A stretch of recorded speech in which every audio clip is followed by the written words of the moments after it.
Merci, merci. Je tiens tout d'abord à vous dire que je suis très heureux d'être parmi vous. Alors, effectivement, mon propos portera sur la chirurgie de l'épilepsie. Et comme vous le savez, la chirurgie de l'épilepsie est considérée comme étant l'apanage des pays développés. Et je voudrais, à travers cette communication, être un petit peu l'avocat pour vous dire que la chirurgie de l'épilepsie existe dans beaucoup de pays en développement et on peut facilement la développer et surtout qu'on peut répondre euh, dans la majorité de la demande des patients pour cette option thérapeutique de l'épilepsie. Ceci, donc je vais parler du bilan préchirurgical qui est la base fondamentale pour cette option thérapeutique.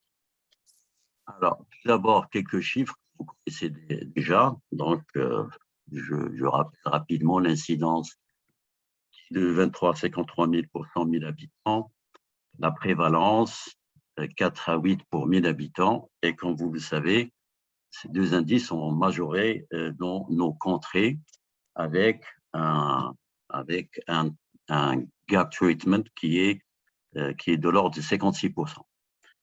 Alors, le fait important, c'est de noter que le taux de pharmacorésistance se situe entre 20 et 40%, c'est-à-dire environ 36%.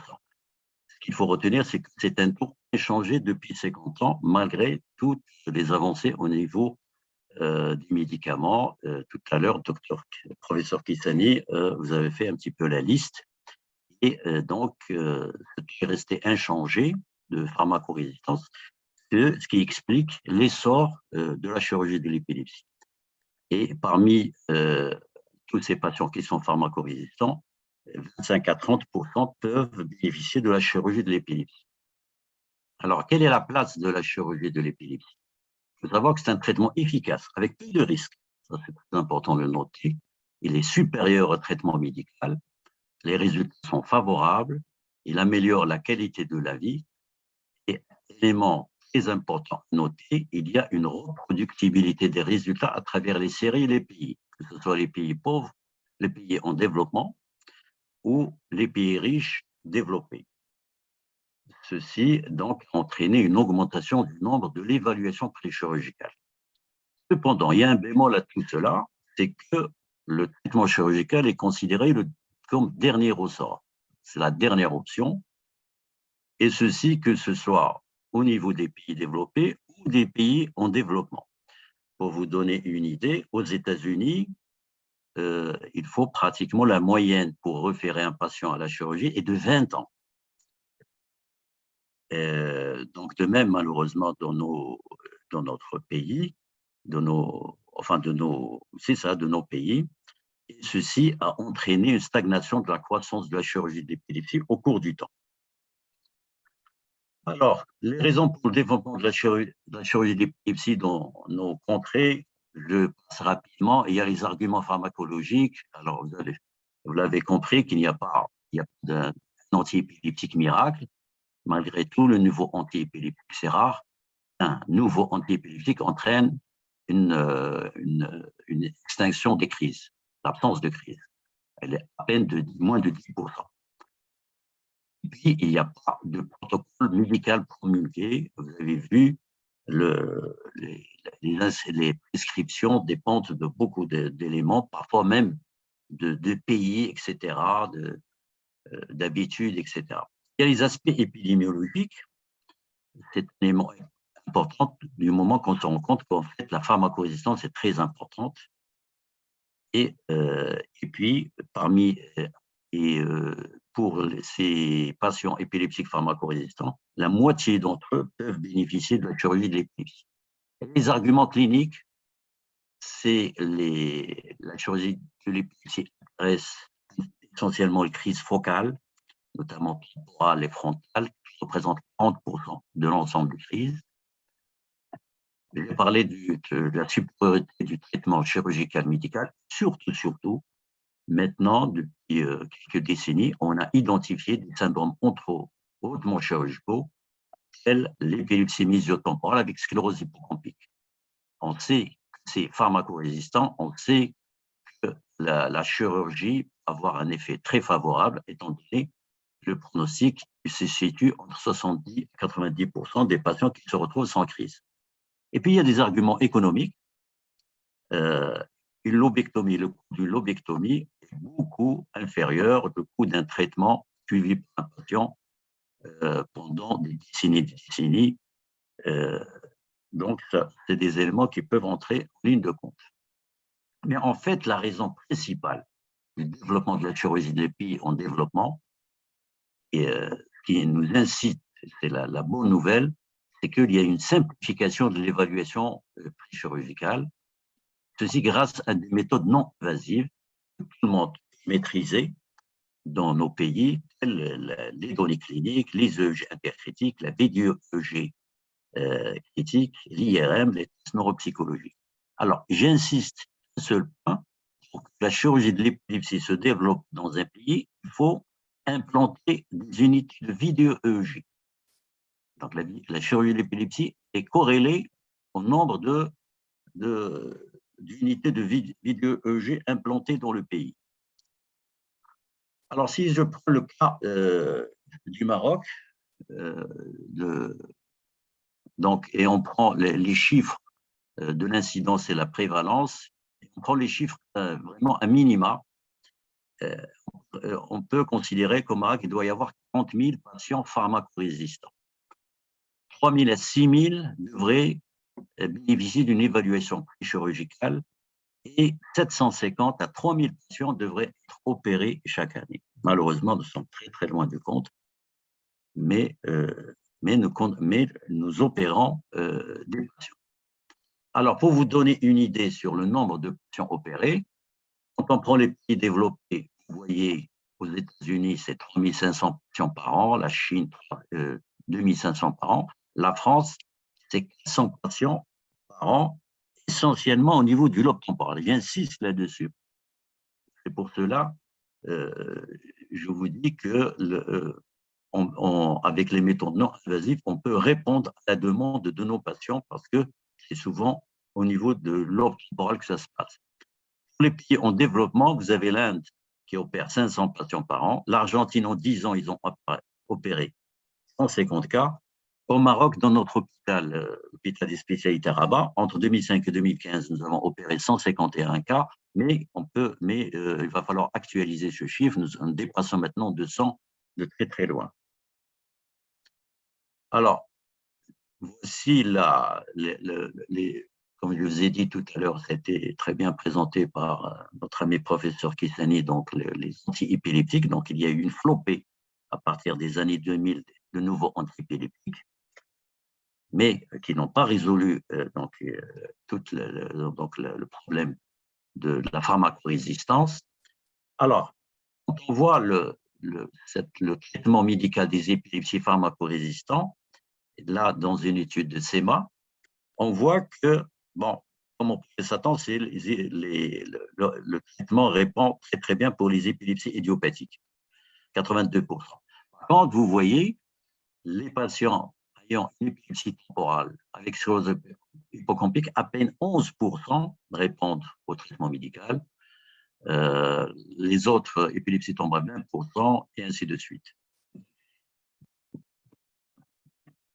Là, c'est juste pour vous montrer que la chirurgie de l'épilepsie date de plus de 50 ans, mais jamais ça n'a été démontré par une étude randomisée en double aveugle. Il a fallu attendre 2001, c'est VIB, qui a donc démontré que la supériorité du traitement chirurgical sur le traitement médical, donc en prenant un lot de malades de 40 patients. Et là, vous voyez les courbes, c'est tout à fait net. Là, c'est le pourcentage des crises avec perte de connaissance.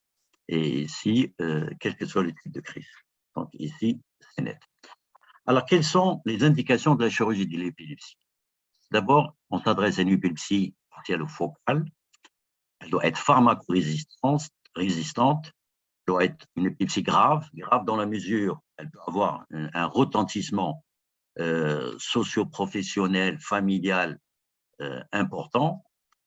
Et il faut délimiter la zone épileptogène qui doit être unique et accessible. Et sa résection ne doit pas entraîner des déficits chez le patient. Alors, quand on voit la localisation lobaire, comme je vous ai dit, c'est surtout les épilepsies focales qui sont intéressées. Sur la répartition des épilepsies focales, nous voyons, c'est toujours l'étude de SEMA, sur 1400 cas, nous voyons c'est essentiellement le lobe temporal et frontal. Donc la chirurgie de l'épilepsie va considérer ces deux lobes, mais essentiellement le lobe temporal, là où il y a le meilleur pronostic. Alors ici, juste pour vous dire ce que c'est la définition d'une épilepsie partielle pharmacorésistante, ça a été fait dans la conférence de consensus donc par Brody, donc déjà vers l'an 2000, c'est-à-dire on doit utiliser chez un patient au moins 2 anti-épileptiques adaptés à ces crises, essayer aussi des combinaisons, une thérapie selon une période assez conséquente et suffisante. Alors, pour préciser la chose, la pharmacorésistante, il faut la définir, il faut que le patient soit compliant, c'est-à-dire c'est très important, c'est-à-dire il adhère à son traitement pour qu'il faut éliminer tout ce qui est fausse pharmacorésistante, notamment des patientes qui n'adhèrent pas à leur traitement. Il faut qu'il y ait des crises persistantes, des crises authentiques, ça c'est fondamental, parce que je vous dis, par exemple, dans notre recrutement à la fondation et même quand j'étais à l'hôpital, c'était 30% des malades avaient des crises psychogènes ou c'était pas des crises authentiques. Ça, c'est fondamental. Dans des épilepsies authentiques, des crises fréquentes, sévères, alors notamment avec de connaissances. Alors la sévérité, c'est vécu selon chaque malade. Il y a par exemple un ingénieur, pour lui, c'est très important pour sa vie professionnelle, etc.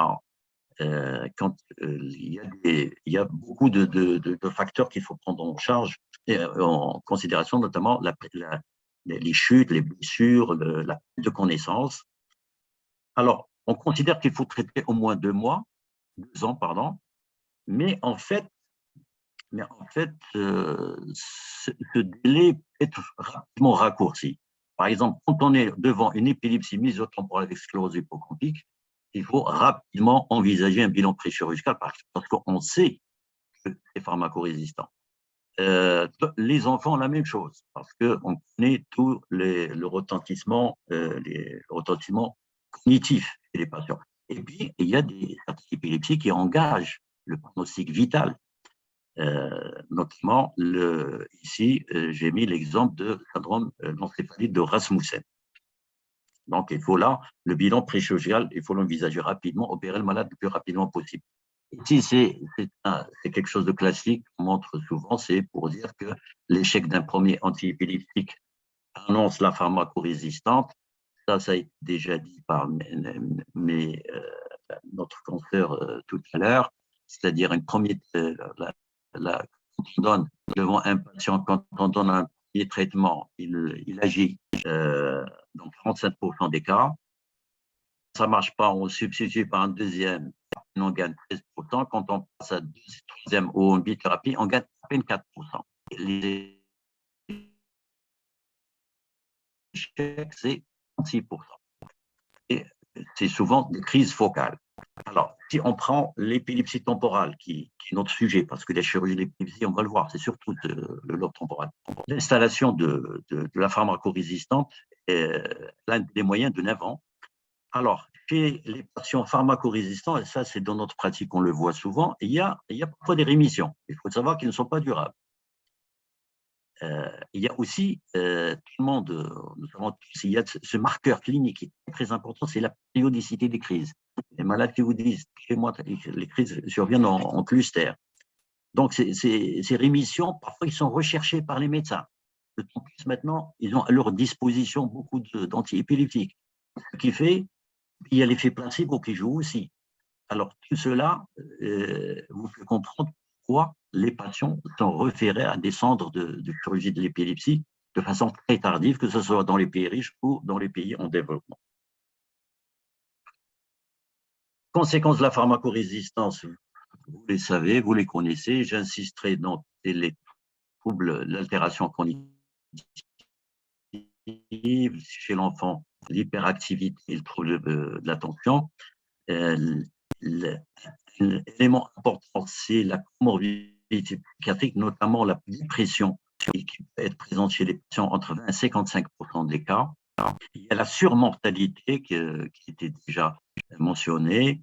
Et puis, il ne faut pas oublier le SUDEP, la mort soudaine inexpliquée chez les patients, qui est la première cause de mortalité chez les jeunes patients épileptiques. Et malheureusement, bon, on dit, enfin, nous, avec le recul, c'est des choses qui existent.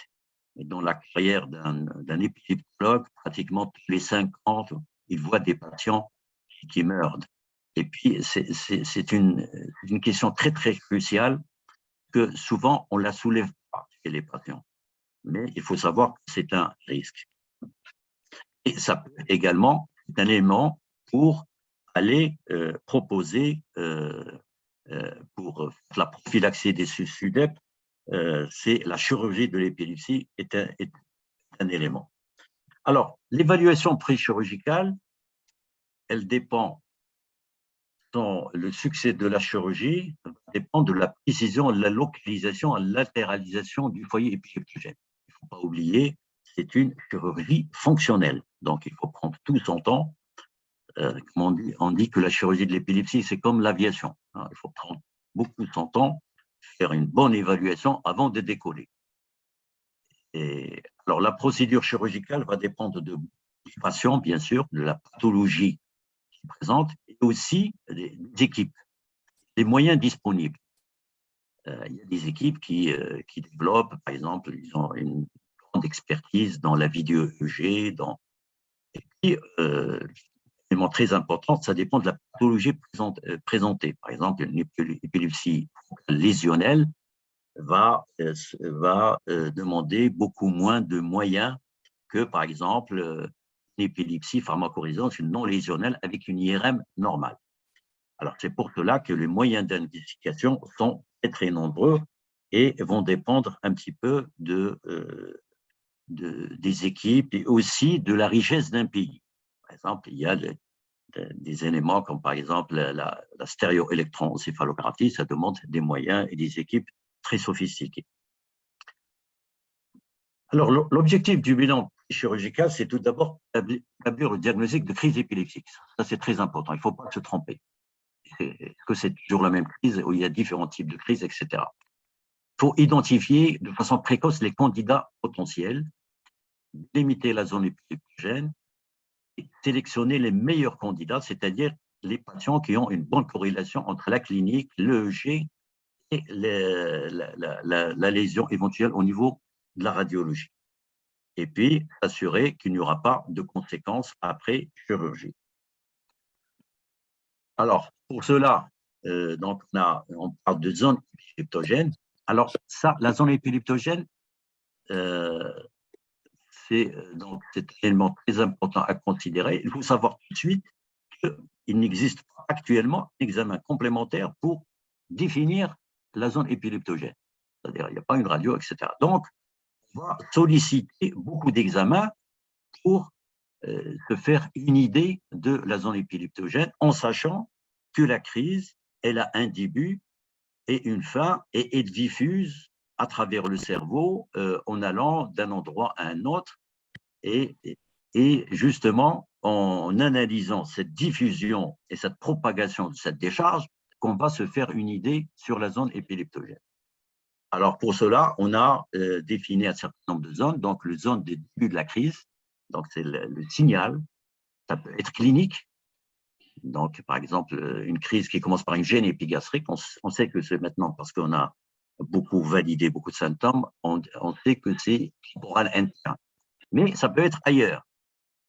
Donc, parce qu'il faut savoir que le cerveau, il est silencieux en général aussi. Il n'y a que certaines zones qui s'expriment. Donc, la zone du début de la crise, Puis vous avez la zone irritative qui est un petit peu qui, qui- qui est aux alentours de la zone du début de la crise. Vous avez la zone symptomatique, c'est là où nous voyons les signes cliniques et la lésion épileptogène, qui peut être une tumeur, une sclérose, etc. Et là, il faut voir la relation qu'elle a avec la crise, les crises. Est-ce que cette lésion est épileptogène, ou pas? Et puis, vous avez le zone du déficit fonctionnel. Donc avec les différents examens, donc voici la zone épileptogène, voici donc la zone symptomatique, la zone irritative, donc elle est surtout explorée par l'EEG, la lésion épileptogène, c'est par l'IRM, la TDM, etc. Et puis vous avez les autres examens. Alors, pour revenir au bilan préchirurgical, on définit deux phases. La phase 1, c'est basée sur la méthode non invasive. La phase 2, qui est elle se base sur des méthodes invasives. Alors, la phase 1 est basée sur la clinique, l'IRM, l'EEG intercritique, la vidéo-EEG avec l'EEG critique, très important, les tests neuropsychologiques, le PET scan, tomographie par émission de positons, et le SPECT, tomographie par émission de positons. Pardon, je me suis trompé là. Donc ici, c'est le PET, ici, c'est le SPECT. Et vous avez la phase 2, c'est la méthode invasive. Donc là, on va introduire strip, où ce sont des bandes ou des grids, des plaques qu'on va mettre au niveau du cortex cérébral pour enregistrer la crise. Soit on va introduire des aiguilles, et là, c'est la stéréoélectroencéphalographie. Puis vous avez le test de VADA qui est passé un petit peu en désuétude, mais il garde quelques indications. Alors, dans nos contrées, dans nos pays, ce qui nous intéresse, il faut qu'on sélectionne les patients qui ont le meilleur pronostic. On se base sur l'évaluation chirurgicale non invasive, qui est pertinente. On va s'intéresser surtout aux épilepsies focales lésionnelles, surtout temporales. Là, alors, ça, c'est très important parce qu'avec cela, nous répondons à 70% de la demande. C'est-à-dire pratiquement, donc, une très grande partie de nos malades peuvent être opérés. Bien sûr, il reste un défi pour les épilepsies extratemporales, donc au niveau frontal et des autres lobes. Et là, les méthodes non invasives donc, parfois ne sont pas suffisantes, mais parfois, il y a des lésions et il s'agit de sélectionner les meilleurs patients dans ce cas. Ou bien, parfois, il suffit par exemple, pour les encéphalites de Rasmussen, il faut faire des hémisphérotomies. Donc là, il faut sélectionner les meilleurs patients qui ont le meilleur pronostic ou le pronostic vital est engagé. Bien sûr, restent les épilepsies extratemporales qui ont une IRM normale. Et là, c'est la phase 2 que parfois il est difficile de l'implanter parce que ça nécessite beaucoup de moyens. Alors, chez nous, c'est-à-dire ce que personnellement, quand j'étais au service et maintenant actuellement au niveau de la fondation, voici les 5 explorations que nous pratiquons. Donc, là, c'est la phase 1 et nous avons la possibilité, grâce à un cyclotron, de faire le PET scan. Alors, dans l'étude, je vous rapporte ici les cas que nous avons fait durant 10 ans. Vous voyez, dans 61% des cas, c'était des scléroses hypocampiques, donc une épilepsie mésiotemporale, suivie par les tumeurs dysembryoplasmiques et puis dysplasie corticale. Voici, à cette période, c'était 147 cas. Bon, maintenant, on a dépassé 250 patients opérés. Bon, ça reste un peu le profil reste à peu près la même chose. Alors, quand on voit par exemple dans les pays ce qui se passe actuellement dans les pays développés, il y a une inversion des tendances. Au départ, c'était les épilepsies, ils opéraient les épilepsies temporales et maintenant ils opèrent les épilepsies extratemporales. Alors maintenant, nous, ce que nous faisons, c'est ça ce que nous faisons. Et avant, ils opéraient les épilepsies lésionnelles, maintenant, ils opèrent plus les épilepsies cryptogénétiques. Alors, le problème qui se pose dans les pays développés, c'est que les patients essaient d'éviter les craniotomies. C'est pour cela qu'on fait appel maintenant à un traitement c'est-à-dire moins invasif, donc où il n'y a pas de craniotomie. Donc, c'est essentiellement traitement par laser pour sclérose hypocampique ou par ultrason. Bon, la radiochirurgie, c'est encore expérimental. Pharmacocoagulation, c'est surtout palliatif. Et j'ajouterai aussi la simulation du nerf vague, étant donné qu'ils ont les moyens d'implanter beaucoup de malades. Alors, pour vous donner une idée sur les données de la chirurgie de l'épilepsie, quels sont les patients qui sont concernés, il y a une étude très intéressante qui est apparue en 2015. Alors, il y a un centre européen d'épilepsie Brain Bank en Allemagne. Alors, sur 25 ans, ils ont reçu les biopsies de la chirurgie de l'épilepsie de 35 centres et 12 pays concernant presque 7000 adultes et presque 2700 enfants.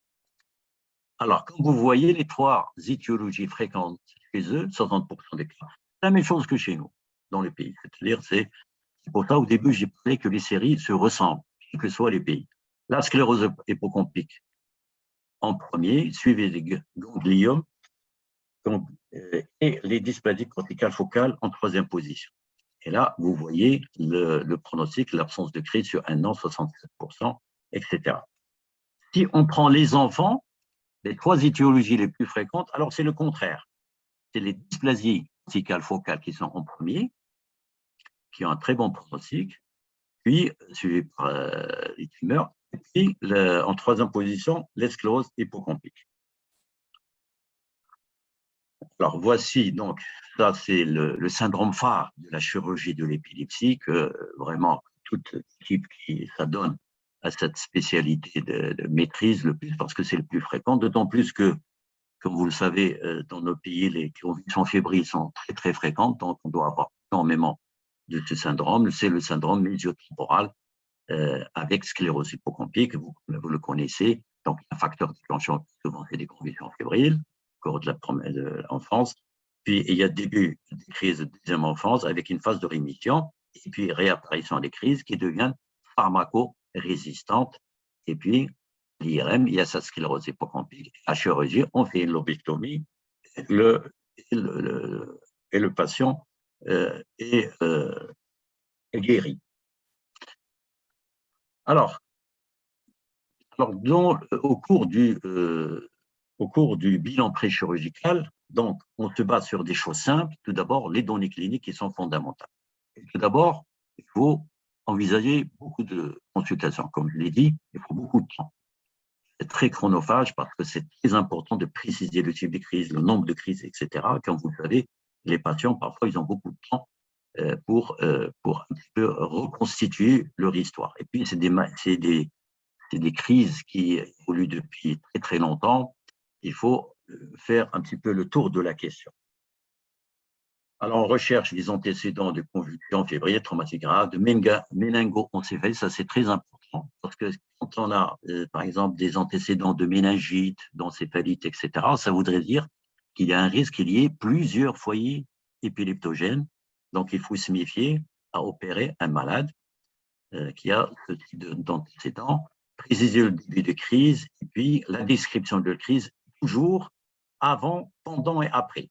Ça, c'est les trois questions qu'il faut toujours poser. Ça, comme vous le savez, on le dit à nos étudiants, nos résidents, avant, qu'est-ce qui se passe, pendant et après. L'évolution, puis l'examen de la latéralité, l'évaluation psychiatrique. Quand il y a l'épilepsie mésiotemporale, donc on insiste sur ces antécédents de confusion fébrile, familiaux, et puis et puis le type de crise donc, que vous connaissez, donc je ne vais pas insister. Alors, les généralisations sont fréquentes. La distribution de la crise, je vais vous présenter tout à l'heure une vidéo qui résume cette fameuse crise temporale en relation avec sclérose hypocampique. Donc, il y a cette avec cette gêne épigastrique. Alors maintenant, ce qui est bien, tout ce qui s'est passé dans les pays développés, ils ont validé beaucoup de signes. Maintenant, on peut en profiter et donc pour le raisonnement chez nos patients, par exemple, on fait une gêne épigastrique, c'est temporel interne. Quand il y a des hallucinations auditives, on sait que c'est le temporal latéral, etc. Il y a énormément de signes donc, qui ont été validés. Alors, l'examen neurologique, il est normal, mais il y a des déficits de la mémoire. Alors, l'EEG intercritique. Alors, ça, c'est très important. C'est pour cela, j'ai dit, il faut prendre son temps avec le malade et récupérer tous ces EEG, voir est-ce que le foyer épileptogène a été stable durant le temps et il n'a pas changé. Donc, c'est fondamental de voir tous les EEG successifs pour s'assurer de la stabilité du foyer. Alors, dans les épilepsies temporales, on a des ondes lentes qui sont focalisées en temporal et médian, mais parfois, on a des anomalies bilatérales, 20-30%. Dans les épilepsies extratemporales, donc on peut avoir, quand il s'agit d'épilepsie frontale, on peut avoir des projections sur les régions temporales. Et puis, bon, alors là, je ne vais pas trop insister parce que c'est un sujet très vaste, mais il y a parfois, par exemple, en frontal, on peut avoir une activité paroxytique qui est bilatérale. Alors, regardez ici, un EEG, par exemple, un intercritique. Là, déjà, sur un EEG simple, qui est stable, on peut déjà se faire une idée sur le foyer épileptogène, son étendue, la localisation, etc. Là, vous voyez, en temporal antérieur, vous avez ces points diphasiques, donc, temporal antérieur, donc c'est interne. Et puis, nous voyons quelques éléments paroxystiques discrets. On voit, ça nous donne une idée de l'ampleur de la souffrance en temporal. Là, nous voyons bien que c'est focalisé en temporal antérieur. Et fait important, nous voyons que ça ne passe pas, par exemple, gauche, pardon, bien sûr c'est gauche, nous voyons pas que ça passe de l'autre côté, par exemple en frontal ou en temporal contralatéral. Donc ici, déjà l'EEG, donc une étude minutieuse de l'EEG en intercritique peut donner beaucoup d'éléments. Ici, ce patient, regardez, par contre, là, nous voyons, il a des éléments, des pointes, des paroxystiques, ici en temporal antérieur, et nous voyons qu'il diffuse un petit peu en frontal gauche. Donc, ça nous donne une idée sur donc, la propagation de la décharge paroxystique. Ici, par contre, nous voyons que en fait, les anomalies sont bilatérales, sont temporales, antérieures, mais qui sont bilatérales. Et bon, je ne vois pas tout, je vois que ça prédomine peut-être un petit peu à droite. Pour la vidéo EEG, c'est crucial, donc, parce que quand on voit la crise, on peut la rattacher par exemple au lobe temporal. Surtout, ça nous permet de voir la latéralisation. Latéralisation, assurer quoi la décharge au niveau d'un lobe. Alors, on sait que la dystonie d'un membre supérieur contralatéral, il est contralatéral au foyer, c'est le fameux signe du 4. Les automatismes gestuels qui sont distals, ils sont ipsilatérales au foyer. La déviation précoce de la tête, elle est ipsilatérale au foyer. Quand elle est tardive, elle est contralatérale. Les troubles phasiques postcritiques, elles touchent l'hémisphère dominant. Vous avez parfois les patients, à la fin de la crise, il y a un attouchement du nez. Alors, ça se fait par, il faut voir la main, et le côté de la main donne, c'est généralement ipsilatéral au foyer. Vous avez les clonies oculaires qui sont unilatérales au foyer, et puis quand il y a une généralisation, il y a des clonies, donc ils sont asymétriques en post-critique. Alors, l'EEG critique, dans les épilepsies temporales, on a une activité rythmique 5 à 6 sur la région temporale avec un delta post-critique. On peut avoir aussi un rythme rapide suivi d'un delta post-critique et une activité paroxytique bilatérale. dans les épilepsies extratemporales, on peut avoir les mêmes choses, mais à différentes localisations. Donc, une activité lente focalisée, une activité rapide ou juste une activité lente paroxystique. Alors, la même chose pour le G critique, comme pour la crise, quand on l'a décrit cliniquement, il faut voir au début de la crise, pendant et après. Alors, voilà, par exemple, un début de crise. Là, nous voyons en temporal antérieur gauche, nous voyons une activité très rapide qui s'installe en temporal antérieur gauche. Là, nous pouvons la suivre. Nous voyons qu'elle de l'autre côté. Je n'arrive pas à voir le haut de la page. Toujours est-il, on peut voir quand elle passe de l'autre côté à droite, et surtout quand elle diffuse à gauche. Donc, nous pouvons suivre cette propagation de cette décharge. Et donc, nous savons que le début se fait en temporal antérieur gauche sous forme d'une activité rapide. Alors, l'IRM, bien sûr, le rôle est primordial. C'est grâce à l'IRM que la chirurgie de l'épilepsie s'est développée. C'est très simple. Donc, il faut avoir un protocole. Je pense tout à l'heure, la conférence du professeur Bourgessi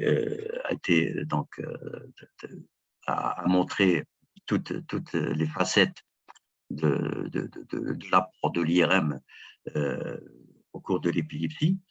Alors, l'IRM révèle dans 70% des cas, alors je parle bien sûr des épilepsies pharmacorésistance temporale, 60% une sclérose hypocampique.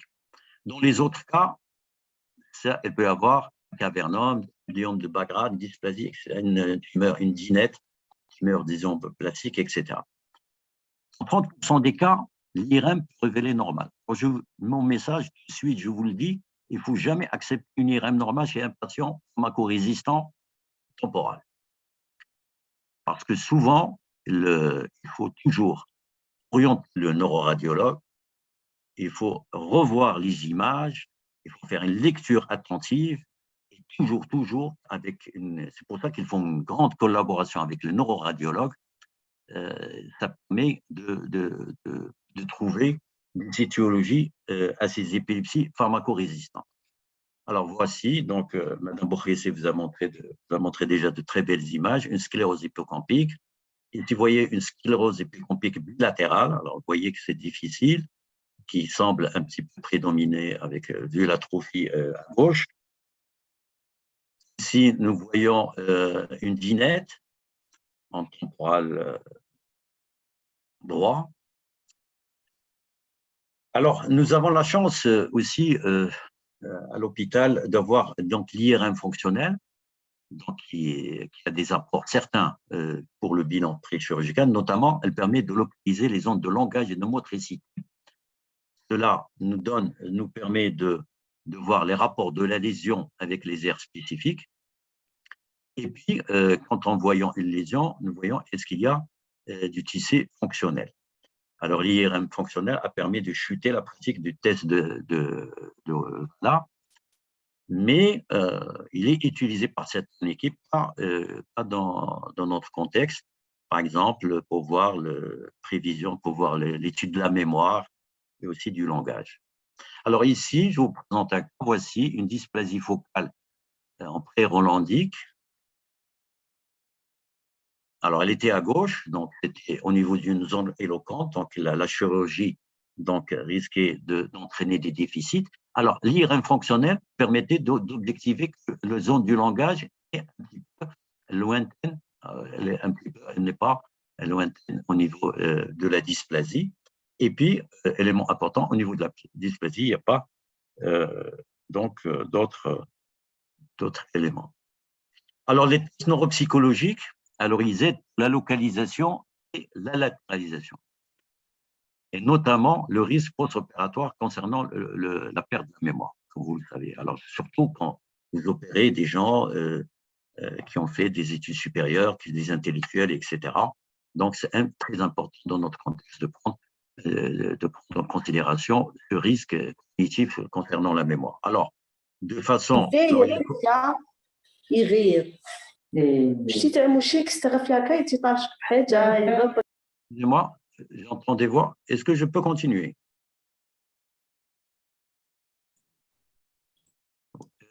Oui. Est-ce que je peux continuer? Vous pouvez continuer, oui. Ah, excusez-moi, c'est gentil. Alors, il reste encore une vidéo, donc. Non, c'est très rapide, ça va être très rapide. D'accord. Alors, le déficit de la mémoire, c'est juste pour résumer. Alors, c'est la mémoire verbale, ça concerne l'hémisphère dominant. Alors, on fait les tests de bouche, de façon plus prosaïque, on fait les tests des 5 mots. Et puis en visio-spatial, c'est surtout la figure de Rey. Bon, le PET scan, donc, il permet de voir un hypométabolisme, sclérose hypopompique, et le SPECT. Donc, il n'utilise pas, je passe rapidement. Là, c'est juste vous montrer des images. Donc, ici, hypohémotèle latéral, ici, un hypométabolisme temporal gauche, ici, un hypermétabolisme temporal droit. Bon, ici, cette étude est très intéressante pour vous montrer la valeur de tous ces examens, vous dire ce qui est important, c'est l'IRM, où il y a une concordance de 98%, l'EG critique, 92%, et le scan, 92%. Le reste, on se trompe. L'EG, c'est 48%, la neuropsychologie, 51%, etc. Ceci pour vous dire ce qui est important pour la décision opératoire, c'est-à-dire il faut que vous ayez lésion à l'IRM et une EG critique concordant, c'est-à-dire une bonne concordance électroclinique, radiologique. Là, on peut opérer un patient. Alors, bon, les autres investigations, très rapidement, l'évaluation psychiatrique, pour dire que même on peut traiter des malades qui présentent une psychose, mais qui n'est pas très importante, ça permet de les soulager. Je passe sur les stéréoélectroencéphalographies parce qu'on ne la pratique pas, parce qu'on fait une hypothèse sur la décharge et on introduit les strips, les grippes, les aiguilles. Donc, la stratégie, c'est les épilepsies temporales, c'est surtout les méthodes non invasives. Les méthodes invasives, exceptionnellement, c'est une épilepsie bitemporale. Tout à l'heure, vous avez vu une sclérose bitemporale. S'il y a une double pathologie ou les épilepsies temporales plus, où il y a des diffusions. Et puis, quand il y a les épilepsies extratemporales non lésionnelles. Je passe sur après chirurgie, il y a une classification d'Engel. Là, c'est juste pour voir le pronostic à travers toutes ces étiologies. Vous voyez que la sclérose, ça répond très très bien au traitement chirurgical, mais il faut voir que ces résultats baissent avec le temps. Ça, c'est notre étude. Au bout de 7 ans, 50 patients présentent des crises, mais attention, c'est des crises très très rares, mais ils sont très très améliorés. Donc, avant de vous illustrer par une petite observation, ce qu'il faut retenir pour envisager le bilan préjudicial de façon très précoce, il faut sélectionner les patients qui ont le meilleur pronostic potentiel. Il faut orienter le neuroradiologue, c'est très important. Et puis, retenir cette équation, opérer un patient avec une lésion à l'IRM, un EEG critique concordant. Alors, si je peux demander de lancer la vidéo. Oui. Yes.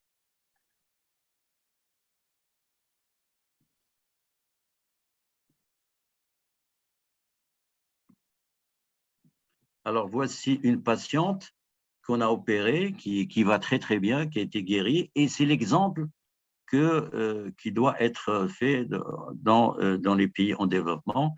Voici, c'est une patiente donc, qui présente une épilepsie temporale. Voilà, elle lève sa main parce qu'il signale le début de la crise, c'est-à-dire la gêne épigastrique.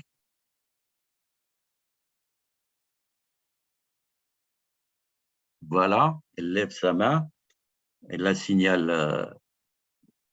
à notre collaboratrice. Voilà, elle perd connaissance et elle commence à faire donc des automatismes disto-gestuels avec des mouvements de la bouche très particuliers. Là, une hypertonie, dystonie du membre supérieur en 4. Voici le 4, donc c'est contralatéral. Voilà. Est-ce que je peux avoir mon écran?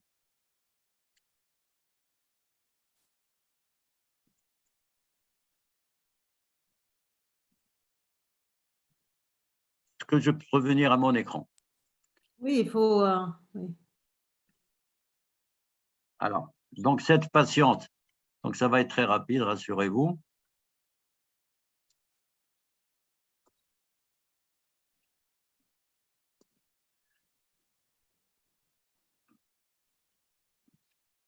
Alors, cette patiente, voici son EEG. Donc, vous avez cette activité paroxystique sur le temporal antérieur et moyen, un petit peu. Donc, on voit que ça diffuse légèrement en frontal gauche. Voici le début de la crise avec cette activité rapide. Voici pendant la crise cette activité lente paroxystique recrutant toujours en temporal antérieur et qui diffuse en frontal. Voici en pause critique, pause critique au niveau temporal antérieur et également en frontal gauche. Cette patiente, elle avait une sclérose hippocampique avec cette hypersignal, cette atrophie. Elle a bénéficié d'une lobectomie temporale et l'anapath a montré une sclérose hippocampique, c'est-à-dire une raréfaction neuronale. Voilà, je vous remercie.